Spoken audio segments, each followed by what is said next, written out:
Life is not just a place where you get to discover new talent. If you're lucky, which I was, this is also a place where you get to talk to people who've been doing this for quite a while, such as Greg Wilson.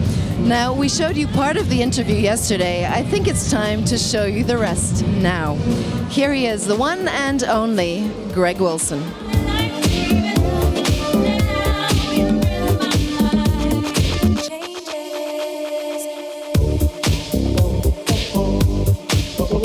I want to know, what was the most embarrassing thing that ever happened to you? Now, the most embarrassing. It's because you make yourself sound so professional, you know. I have to burst the bubble.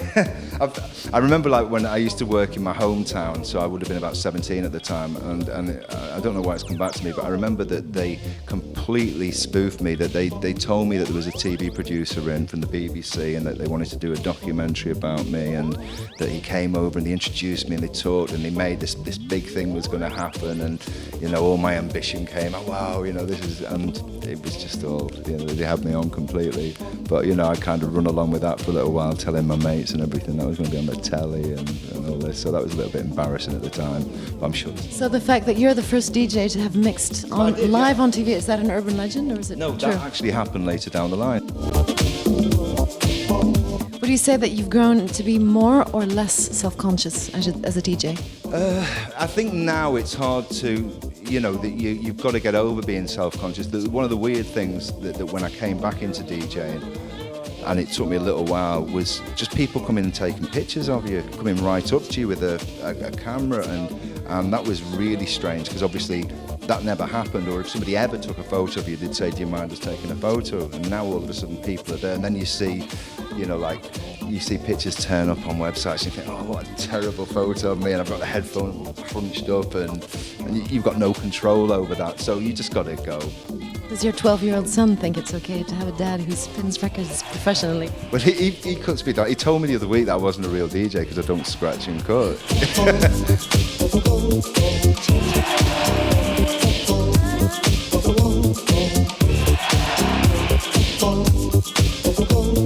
How's the fun factor after all these years of DJing? Is it there naturally, or do you sometimes have to kind of rewind yourself into having fun?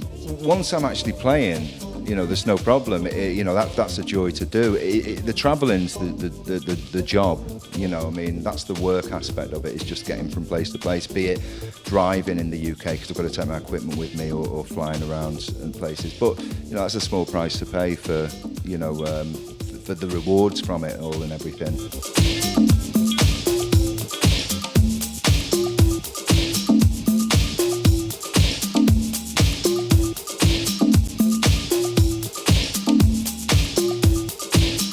Belgium has quite a history with music. We've got the EBM, lots of techno music came via Belgium, not necessarily from Belgium, but via Belgium.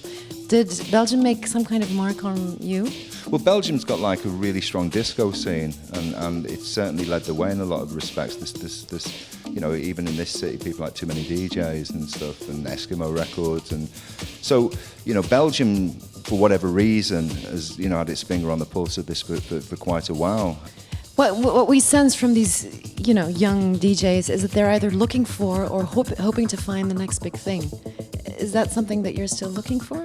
Well, I don't know. I mean, I kind of look on it in the sense that this that whole period of popular culture that probably comes from the end of the Second World War onwards, and really picked up momentum in the 50s with rock and roll, and through the 60s with like the Beatles and everything onwards.